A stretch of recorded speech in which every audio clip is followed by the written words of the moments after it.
ladies and gentlemen, they say that there are more than 100 zillion organisms in this world, of which 7 billion are human beings. Of these 7 billion, many are born, many exist, and many go away, not remembered, not to have contributed anything, and not without any self-realization. There are only few who are not only fired by the curiosity and get self-realized, but still only fewer of them who can elevate others also on this path to self-realization. For us in Coimbatore, in Tamil Nadu, in India, and to many parts of the world, Sadhguru is one person who has influenced how many of us have thought and how many of us have lived. And we are extremely fortunate to have him here today. On behalf of all of you, I would like to say a heartfelt gratitude to Sadhguru for accepting our invitation. It's just fortune, I think, that his busy schedule allowed him to be in Coimbatore. On behalf of all of you, can I please request Sadhguru?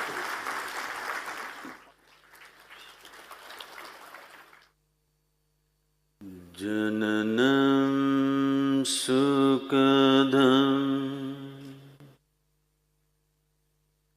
maranam karunam milanam maduram smaranam karunam kalavashadiha sakalam karunam samayadipate akilam karunam. Namaskaram. Good evening to everyone. I said good evening. Sadhguru, pranams. I'm very, must be my privilege, I'm with all the doctors here, but already Dr. Rajshekhar told me that I'm not good for business. No, actually, when we were waiting, Sadhguru told me that he has had many fractures, but it all healed by itself. I told he is not good for our business at all, so… Sadhguru.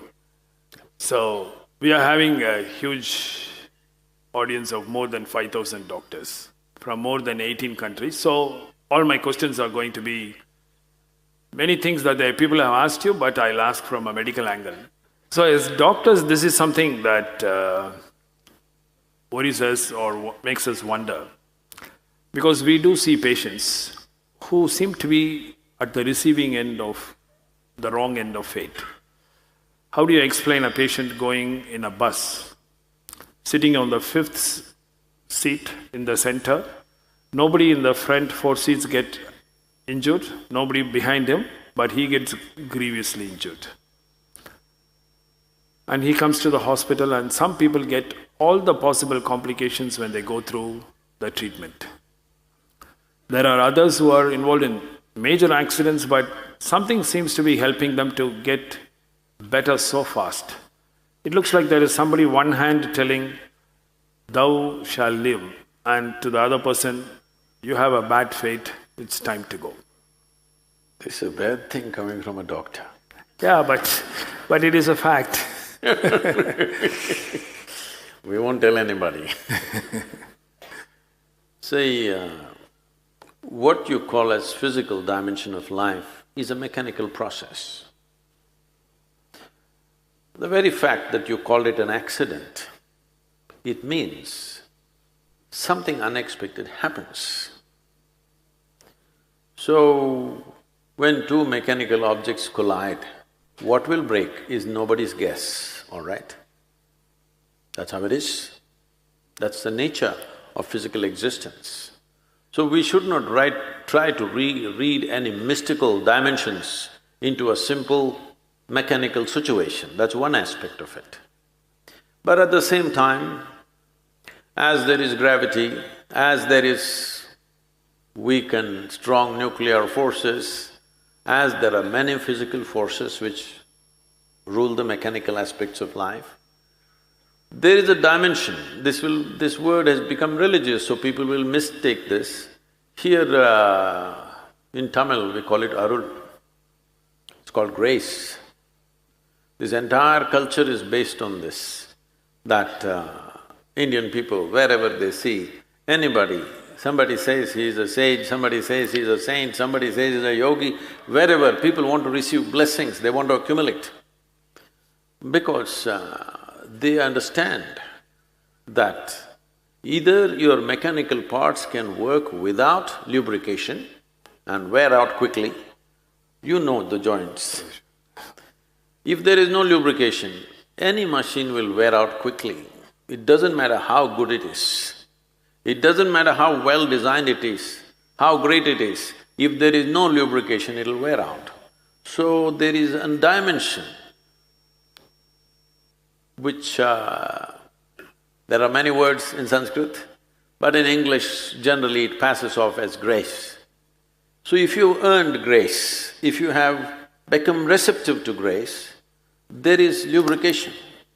Where there is lubrication, there is no friction. So even a collision may not cause much damage to that one. But we should not read this into everything because mechanical objects, mechanical processes can happen in so many ways that need not be always seen as, some kind of spiritual or mystical stuff. But at the same time, those who are in grace will not get into that bus either.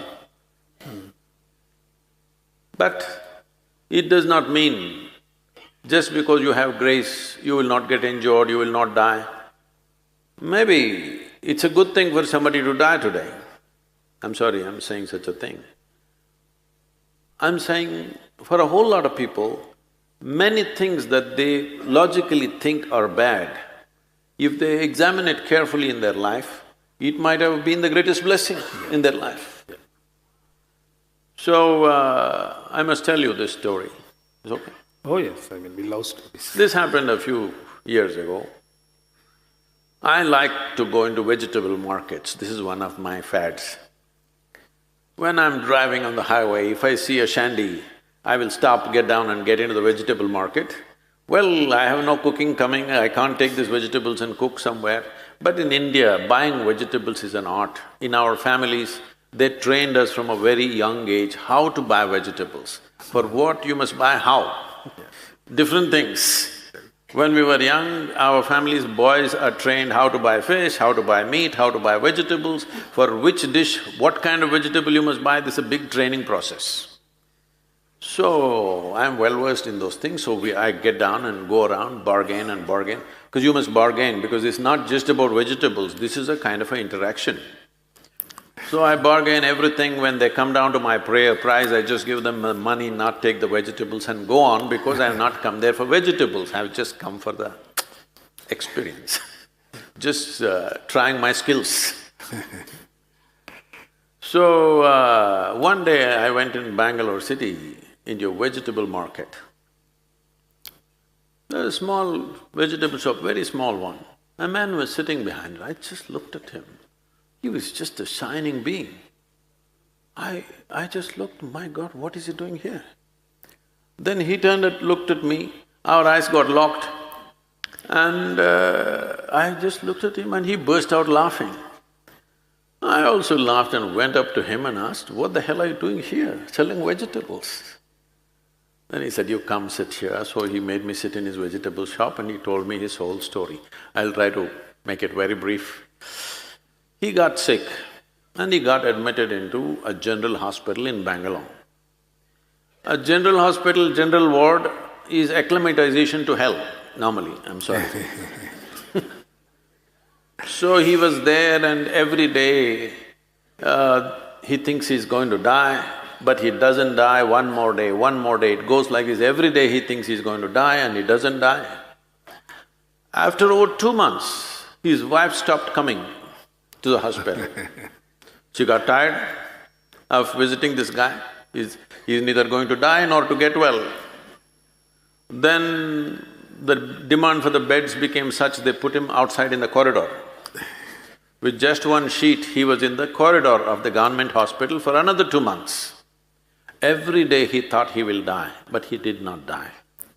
One day, suddenly he realized something, he sat up. Within about 7-8 days, he walked out of the hospital and became ecstatic and blissful. His wife, his family, nobody turned up, but because earlier he was selling vegetables, he continued to sell vegetables for a living. And after almost 3-4 years after such an incident, he saw me for the first time and we kind of buddied up. And I said, how? He said, I said, what do you do here selling vegetables? He says, I bless everybody, they must get sick for 4 months. So you never know what will turn out as a blessing. Sadhguru said about grace. So if grace is something that is going to actually protect us, how do you accumulate this grace? I mean, do you carry it? Because this is one of the things that is always told to us, that some people carry their grace from their previous birth and do something good now so that you will carry this grace to next birth. Is that so? What is this? Whoa, you're going away too far.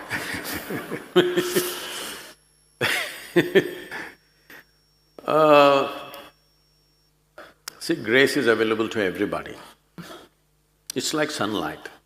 Sunlight is available to everybody, but only those who open their eyes will see. That's the way it is. But is it not there? Is it there only for me, not for you? There's no such thing. It's available for everybody. It's just that, are you receptive? When we talk about receptivity, see, the entire process of yoga, the word yoga itself means this. The word yoga means union. Union means what? Right now in most people's experience, it is me versus universe. This is how people are experiencing life. Otherwise, why continuous anxiety, fear? They think they are fighting for their life all the time. Why? They are fighting the whole universe. Individual and the universal. Being in competition with the universe is a stupid thing to do. Hello? No? It's a bad competition to get into. Hello, you must show some sign of life, otherwise I'll have doubts. Hello? Yes. What will you do if your patient… What will you do? He has to show some sign of life, isn't it?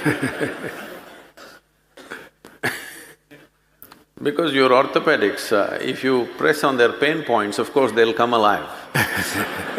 But I don't have such a privilege. You versus universe, a bad competition to get into, isn't it? So yoga means this, that you consciously obliterate the boundaries of your individuality, that if you sit here, there is not much distinction between what is you and what is the universe. On another level, see, as we sit here, this is my body, that is your body. Do what you want, these two things will not become one. This is my mind, that is your mind. Do what you want, these things will not become one. They may overlap on some issues and we may feel that we are one with each other. But my mind is my mind, your mind is your mind, isn't it? But there is no such thing as my life and your life. This is a living cosmos. You captured a little bit, I captured a little bit. That's about it. But now we think this is my life and that is your life. There is no such thing. This is a living cosmos, you've blown a small bubble, somebody might have blown a little bigger bubble. Did you blow soap bubbles when you were young? Oh yeah. You still do? Yes. No. So when you blew soap bubbles, somebody had this big bubble, somebody else had that big bubble. Oh, went on saying, this is my bubble, this is your bubble. But poop it went. Once it goes poop, you did not say, this is my air and this is your air. Similarly, there is no such thing as my life and your life. There is just a living cosmos. If you capture more life, then you will see you have more grace. The depth, dimension and scope of your life is determined by how much life you capture within you. It doesn't matter what kind of body you have, what kind of intelligence you have. If you have not captured substantial life within you, you will live a small life, that's how it is.